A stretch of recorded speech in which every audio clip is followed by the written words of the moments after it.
একুশে পদকপ্রাপ্ত বাউল সম্রাট শাহ আব্দুল করিমের ১১০তম জন্মবার্ষিকী উপলক্ষে সুনামগঞ্জের উজানধল গ্রামে শুরু হয়েছে দুদিনব্যাপী লোকজ উৎসব।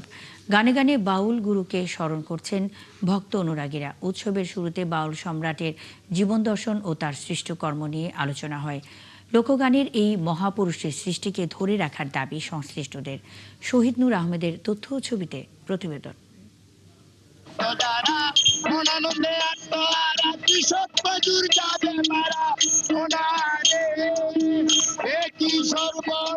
দু সাল থেকে হয়ে আসছে এই উৎসব। বাউল সম্রাট শাহ আব্দুল করিম স্মরণে লোক উৎসব। তার ১১০তম জন্মবার্ষিকী উপলক্ষে জন্মস্থান সুনামগঞ্জের দিরাইয়ের উজানধল গ্রামে শুরু হয়েছে ২ দিনের এই উৎসব।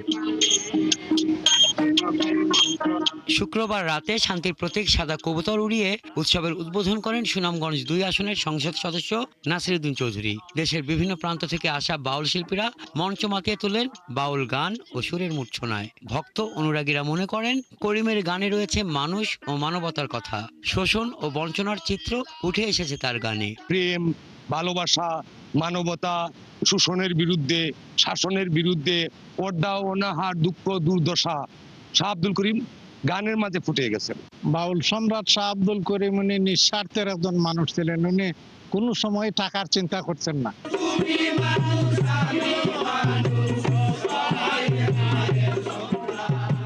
সাম্য ও অসাম্প্রদায়িক চেতনায় বিশ্বাসী শাহ আব্দুল করিম দারিদ্র্যের সাথে যুদ্ধ করে জীবদ্দশায় সহস্রাধিক গান রচনা করেছেন। তার সৃষ্টিকর্মকে বাঁচিয়ে রাখতে জন্ম মৃত্যু দিবস পালনের পাশাপাশি লোক উৎসব আয়োজনে সরকারি সহযোগিতা চেয়েছেন বাউল পুত্র। এবছর যেভাবে জেলা প্রশাসনের আয়োজনে আমরা করতেছি, আগামীতে হয়তো আমরা তার সহযোগিতা আরো বেশি পাইতে পারি এই আশা রাখি।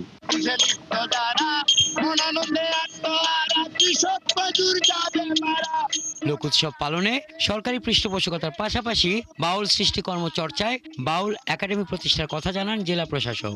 লোকগানের প্রতি যে গবেষণাটা দরকার, আমরা যারা ফোকলোর সোসাইটি বলি বা ফোকলোর রিসার্চ বলি, এটা খুব যুক্তিক জায়গা, এটা এখানে হওয়া উচিত এবং এর জন্য যে পরিমাণ কাজ করা দরকার, সহযোগিতা করা দরকার, আমরা প্রত্যেকের জায়গায় যাবো এবং কথা বলবো।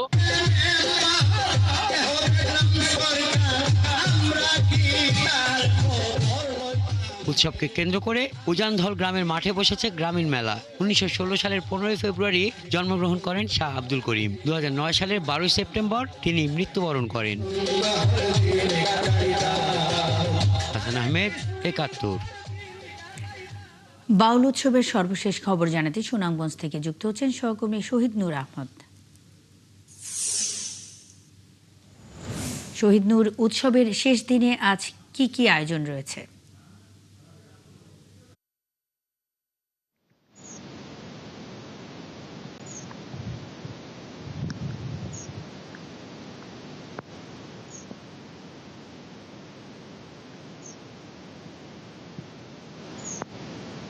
মন্নি, ধন্যবাদ আপনাকে। দেখুন, আমরা আজ মূলত এই উৎসবের শুরু হলো এবং আমরা যদি আপনাকে জানানোর চেষ্টা করি, আজকে উৎসবের দ্বিতীয় দিন এবং সন্ধ্যায় শুরু হওয়ার কথা এবং রাত অবধি পর্যন্ত এই কার্যক্রম চলবে। এবং আমি যদি আপনাকে দেখানোর চেষ্টা করি, আজকে শেষ রাতে ব্যাপক বৃষ্টি হয়েছে। এতে এই শেষ দিকে উৎসবে একটু প্রতিবন্ধকতা দেখানো গেলেও আসলে ব্যাপক পরিমাণ সমাগম হয়েছে উজানধল গ্রামে এবং এই উজানধল গ্রামে বাউল বাদকদের একটি মিলন মেলা পরিণত হয়েছে এবং তারা যেমনটা এখানে উজানধল গ্রামে মিলিত হয়েছেন এবং এই মিলিত হওয়ার পেছনে তারা বাউল দর্শন, আব্দুল করিমের জীবন আদর্শন, তার সৃষ্ট কর্মকে আসলে তারা এখানে তুলে ধরছেন গানে গানে। গানের মাধ্যমে উজানধল গ্রাম একটি বলা যায় যে সুরের মূর্ছনায় মাতিয়ে গেছে। আমরা গত রাতে দেখেছি, আজও আসলে